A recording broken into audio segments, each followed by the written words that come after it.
Welcome back to my channel. Ngayon po gusto ko lang magbigay ng aking reaction tungkol po dito sa dalawang nabasa kong article.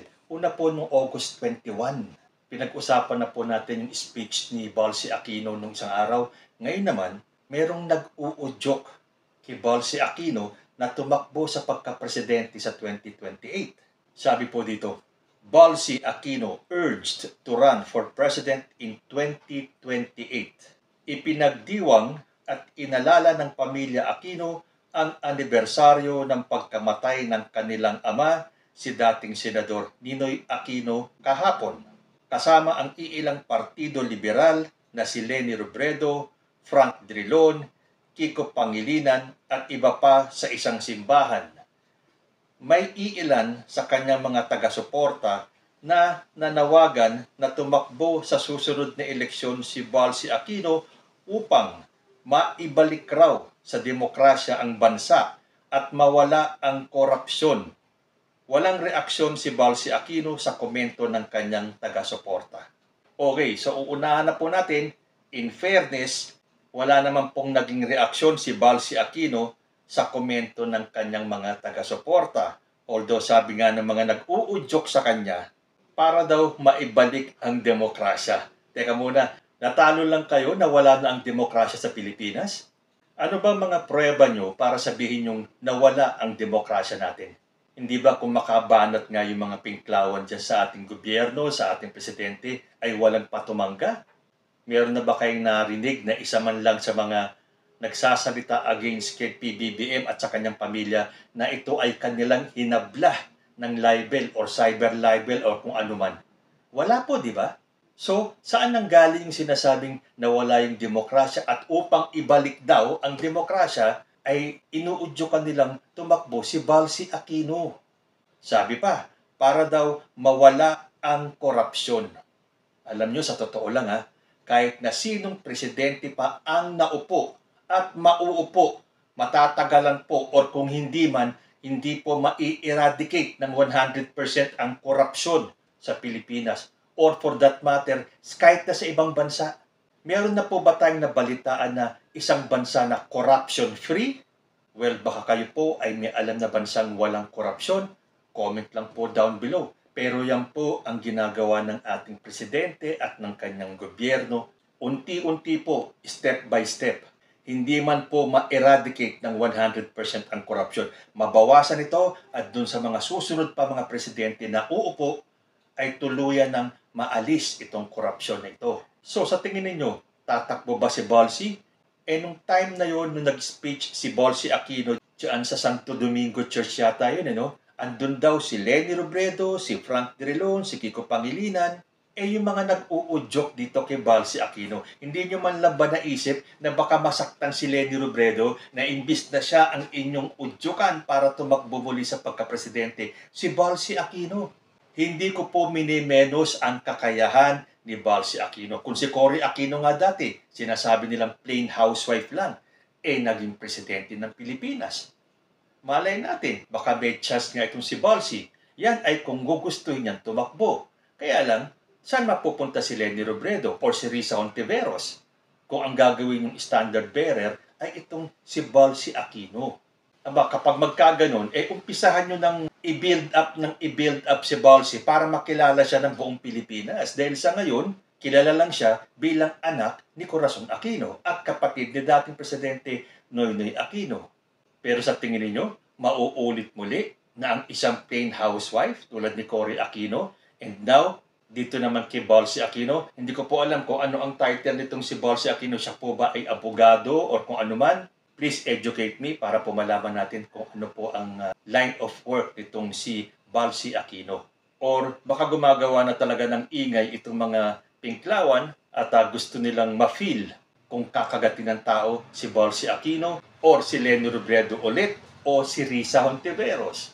Pero honestly, para sa akin, si Leni Robredo, out of the question na po yan. She will never be president. Itaga niyo yan sa bato. At kung meron mang susunod na presidente na manggagaling sa dilawan or sa liberal or sa mga pinklawan, siguro aabuti ng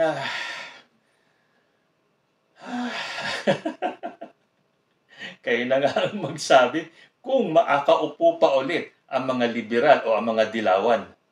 Yan po ang isang napakalaking katanungan.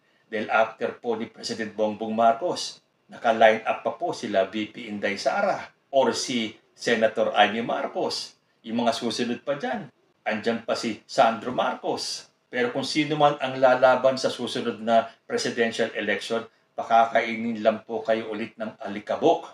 Pero kayo po, kung papipiliin lang kayo sa tatlong ito, kay Balsi Aquino, kay Leni Robredo, or kay Risa Hontiveros, sino po ang gusto nyong makalaban ni VP Inday Sara or kung sino man ang tatakbong susunod na presidente ng Pilipinas? Comment lang po down below.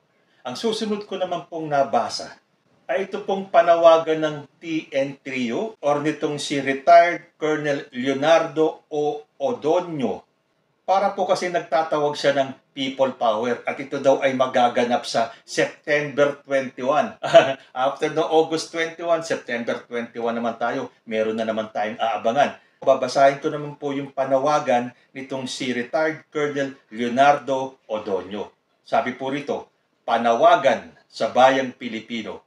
After a year-long search for the truth about the 2022 elections, our General Eliseo M. Rio Jr., retired, found evidence that Smartmatic, in conspiracy with COMELEC, not the Filipino people, elected Mr. Marcos. Mr. Marcos is therefore an illegitimate president. He has no legal authority, much less moral ascendancy to govern our country. Making things worse for the Filipino, we now have a criminal syndicate based in Malacanang, masquerading as the government, with Mrs. Marcos as head of the mafia and Mr. Marcos as her obedient follower. Mr. Marcos must go. Otherwise, the Filipino should force him to go. People power is more powerful than people in power. Gising bayan, kilos Pilipino, tindig Pilipinas, kaya natin ito. Ay nako, nakakatawa. Another people power ba? Hindi na ba tayo natuto? Wala naman pong kinahinatnan yung mga people power na nangyari. Umunlad ba ang bansa natin dahil sa mga people power na yan? Wala po, lalo lang po tayong nalugmok. Tapos, ano ang basehan nitong mga taong ito para sasabihin na they found evidence that Smartmatic, in conspiracy with COMELEC and not the Filipino people, elected Mr. Marcos? Ano ang tingin nyo yung sa 31 million na bumoto kay President Bongbong Marcos? Hanggang ngayon, sasabihin nyo, SD cards? Kumising-gising naman kayo. Alam niyo talagang kuminsan nakakatawa na lang kayo. Sa tingin nyo, you will be able to gather yung dami ng tao nung dating EDSA. Ngayon, sa mga panahong ito, kung nung dati may social media na, hindi po mangyayari yung EDSA 1 na yan. At kung hindi lang naman nangialam ang US, hindi po magkakaroon ng katuparan yung EDSA People Power Revolution na yan. Sa totoo lang po. Tapos ngayon, ang lakas ng loob. Ngayon, kung sakaling meron nga kayong nakitang ebidensya na nandaya si Mr. Marcos, bakit kayo sa taong bayan pupunta? Hindi ba dapat doon kayo pumunta kung saan kayo dapat mag-file ng electoral protest? After more than a year, saka lang kayo may nakitang ebidensya? Pero pansinin natin dito ang sabi po dito, Mr. Marcos is therefore an illegitimate president. Hindi nyo ba napansin? Hindi binanggit si VP Inday Sara. Ibig sabihin, si Bongbong Marcos lang ang nandaya, si Inday Sara hindi. Mas mataas pa yung bilang ng boto ni Inday Sara tapos siya hindi nandaya. Si Bongbong Marcos lang ang nandaya. O ba? Saan dapat mapunta yung 31 million ni Bongbong? Kay Leni Robredo? O ito yung sinasabi nilang Oplan 2024 na let Sara lead? Pero sa totoo lang po, kung sakaling mapatalsik ulit ang isang Marcos, yun po bang Vice President ang papalit? O yung pong susunod doon sa nanalo sa pagka-presidente? So kung nanguna si Bongbong Marcos, ang pangalawa si Leni Robredo. So ano kaya pinalalabas ito? Ito kaya ay mga maka-Leni or maka-Sara? Again, educate me. Sino po ba dapat ang maupo kung sakaling mapatalsik nila si Bongbong Marcos. At kung ang dahilan nila ay nandaya si Mr. Marcos nung eleksyon, sino po ba ang dapat pumalit? Yung Vice President niya ngayon o yung second in line dun sa botohan ng nakaraang eleksyon? Meron pa pong isang panawagan itong si Colonel Leonardo Odonio. Yes, people power na. Mga kababayang nagmamahal sa ating bayan, magsama-sama po tayong lahat. Huwag mangamba. Hindi tayo pababayaan ng ating military. Makakaasa tayo ng ating armed forces ay isang professional organization, loyal to our constitution, loyal to the Filipino people. Our military will support and protect the people's right peaceably to assemble and the right to petition the government for redress of grievances, the most urgent of which now is our grievance against the rigging of the 2022 election, which brought into power an illegitimate government. Hence, a government that has no legal authority nor moral ascendancy to govern our country. Huwag tayong matakot. Laban tayo. Kaya natin ito. Yes, people power na! Sige, umpisahan nyo. Tinlan lang natin kung kakayanin nyo mag-people power. Akala nyo mauuto nyo pa ulit ang taong bayan? Sa laki nga na naging boto ni Bongbong Marcos Wala pa sa kalahati ang boto ni Leni Robredo. Sa tingin nyo, magkakaroon kayo ng sapat na tao para mag-stage ng isang people power? Huwag daw tayong mangamba dahil hindi tayo pababayaan ng ating military. How sure are you na papanig sa inyo ang military? Saka ang sabi dito, illegitimate government. Illegitimate ba yung halos buong mundo kinilala si President Bongbong Marcos bilang presidente ng Pilipinas? Nasaan ang pagiging illegitimate nun? Ngayon, huwag kayong magti-trigger ng ganito. Kung meron kayong ebidensya, libreng-libre kayo para pumunta sa proper forum para doon nyo ilabas lahat ng reklamo nyo, ilabas nyo lahat ng ebidensya ninyo. Ngayon, kung mapatunayan ninyo na nandaya talaga si Bongbong Marcos, tatanggapin po namin yan. Ako, kahit na loyalista ako, kapag napatunayan ninyo na nandaya si Bongbong Marcos, tatanggapin ko po yan. Hindi po mawawala ang aking pagsuporta kay PBBM.